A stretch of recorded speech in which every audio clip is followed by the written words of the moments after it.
Yesu ashimwe bene data, Imana ishimwe ngiye kumakanya ko kugira ngo tuganire ku ijambo ryayo uyu munsi.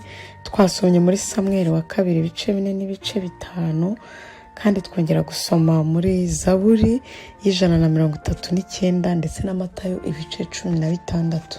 Hose ni amagambo meza, amagambo y'ubugingo, amagambo adusubiza mu imbaraga. Imana ishimwe. Izi nkuru za Dawidi turi gusoma muri Samweli wa 2 zanejeje cyane. Ikintu nabonye ko nta kintu na kimwe gishobora kurogoya umugambi w'Imana ku buzima bwawe. Imana niba yaravuze, ubitegereze no gusohora bizasohora. Mwibuke Samweli ajya kwimikisha Dawidi amavuta. Dawidi yarakomeje yibera mu ntama za se, arakomeza araziragira, ntiyigeze aba umwami. Ariko hano mu bice 5 umurongo wa 3 twasomye ko noneho ubwabo baje kumwishakira, nanone barongera bamusiga amavuta. Reka tuhasome ibice 5 umurongo wa 3 ngo nuko abakuru ba Isirayeli bose basanga umwami Heburoni. Umwami Dawidi yasezeranira nabo isezerano imbere y'Uwiteka i Heburoni, bamwimikisha amavuta ngo abe umwami wa Isirayeli. Imana ishimwe. Ikimana yavuze naho cyatinda kirasohora. Ikindi, iyi Imana yaguhaye amasezerano menshi, uzasanga uhura n'ibikurwanya byinshi, uzasanga uhura n'ibihiga iryo sezerano Imana yashyize muri. Nuhura n'ibigeragezo, ugahura n'ibikomeye, ntugahangayike. No kubera ko Shetani arahiga icyo kintu Imana yakuvuzeho. Shetani arahiga icyo kintu Imana yagushyizemo kugira ngo kitazasohora, kitazigera gisohora. Niyo mpamvu ugeragezwa. Nubona uhura n'ibigeragezo byinshi, ubona abantu abakristo benshi bahura n'intambara z'uburyo butari bumwe. Abantu benshi bakunda kuvuga ngo kubera iki abasenga cyane, kubera iki abantu b'Imana aribo bahura n'ibigeragezo, bahura n'intambara. Nuko nibo bafite ubutunzi bwahishwa bisi Shetani ashaka kwiba. Dawidi nawe muribuka ubwo Samweli yazaga kwimikisha abandi amavuta, bari bamwibagiwe, ise ntiyaramwitayeho. Ariko mu by'ukuri niwe wari ufite ikintu ahubwo gikomeye muri we Imana igendereye. Icyo kintu rero nakibonye uyu munsi kuri Dawidi. Imana imuha umugisha, yari afite umutima nk'uwari muri Kristo Yesu.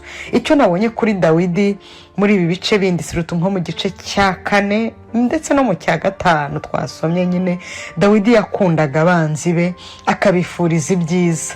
Nta na rimwe nabonye Dawidi yifuzaga inkuru mbi yavuzwe ku banzi be. Ibyo reka mbibasomere aho twasomye mu bice 4 umurongo wa 9. Haranditse ngo kera hariho umuntu waje. Uwo ni Dawidi wavugaga. Kera hariho umuntu, cyangwa se reka duhere ku murongo w'9 hejuru ho gato. Dawidi asubiza Rekabu na mwene se Dawidi asubiza Rekabu na mwene se bana bene Rimoni arababwira ati, ndahiye Uwiteka uhoraho wacunguye ubugingo bwanjye mu byago byose. Kera hariho umuntu waje arambwira ati, Sawuli yapfuye. Yibwiraga ko anzaniye inkuru nziza. Mpera ko ndamufata mwicira Sikulagi. Ibyo nibyo bihembo namuhembeye inkuru ze.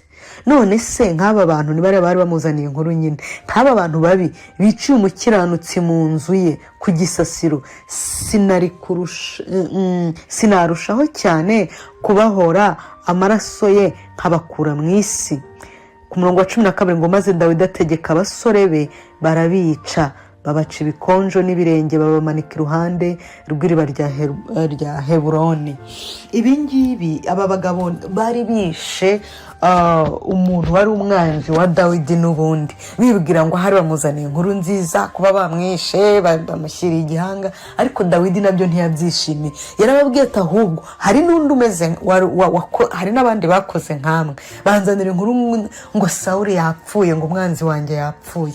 Ariko ntabwo nishimira urupfu rw'abanzi banjye. Sawuli ni uwimikishijwe amavuta. Dawidi yari afite umutima wo gukunda abanzi be, sinzi iyo yari yarawukuye. gihe surutuke yaravugaga ngo bimikishijwe amavuta n'Uwiteka. Nta kindi ntekereza cyabimuteraga, yagiraga umutima ukunda Imana, yagiraga umutima wubaha Imana, akavuga ngo Uwiteka yimikishije amavuta ntabwo namukoraho. Imana idufashe natwe dusabira abanzi bacu, tubabarire kandi twe kwifuza inkuru mbi zabavugaho. De plus ugirira neza umwanzi wawe kandi ntiwifuze inkuru mbi yamuturukaho yamuvugwaho. De plus ugira intsinzi, de plus unesha mu isi y'umwuka, ugwiza imbaraga zidasanzwe mu isi y'umwuka. Ikindi nabonye kuri Dawidi twasomye muri iki gitabo ni favor y'Imana. Donc favor y'Imana cyangwa se favor y'Imana yabaga kuri Dawidi kubera kugisha inama Uwiteka. Nakunze ukuntu ikintu cyose yagishaga inama Uwiteka yabaga mu nama z'Uwiteka. Dusomye ku murongo wa 10 haranditse ngo Dawidi akajya arushaho gukomera kuko Uwiteka Imana Nyiringabo yari kumwe nawe. Yarushaho gukomera. Iyo umuntu afite favor y'Imana, donc icyakoze cyose kimubera cyiza. Mureke dusaba Imana kugira ngo favor yayo itubeho. Mu Kinyarwanda yita ubuntu bw'Imana bwinshi butubeho, cyangwa se grace y'Imana, grace y'Imana, favor y'Imana bitubeho. Reka dusome ku murongo wa 19. Niho nabonye ukuntu Dawidi yakundaga kuba mu nama z'Uwiteka. Ngo maze Dawidi agisha Uwiteka inama ati, nzamuke ntera Abafilisitiya, urabatanga ubangabize. Ku murongo wa 23 nabwo Dawidi agisha Uwiteka inama, aramubaza ati aramusubiza ati, nturi buzamuke ahubwo bace ikubo ubarasukireho ahateganye n'ishyamba ry'imitugutu. Nuko niwumva ikiriri cy'ingabo gihindira hejuru y'imitugu uhereko uhutireho, kuko Uwiteka ari we bakugiye imbere gutsinda ingabo z'Abafilisitiya. Imana ishimwe. Dawidi yabaga mu nama z'Uwiteka akagisha inama ye, kandi expectingaga ko Imana imusubiza kandi kanamusubiza. Ijambo ryo kuzirikana uyu munsi twasomye riri muri Zaburi 139 umurongo wa 12 rivuga ngo n'umwijima ntugira icyo uguhisha, ahubwo ijoro riva nk'amanywa, umwijima n'umucyo kuri wowe ni kimwe. Imana nta kitareba, Imana izi byose. Mureke gusa tuyiringire, tujye tuyigisha inama. Nakunze amagambo rero nanone ari muri Matayo 16:24 avuga ngo maze Yesu abwira abigishwa bati, umuntu nashaka kunkurikira yiyange, yikorera umusaraba we ankurikire, kuko ushaka kurengera ubugingo bwe azabubura, ariko tita ku bugingo bwe ku bwanjye azabubona. Imana ibahe umugisha, mugire ibihe byiza, ndabakunda, bye bye.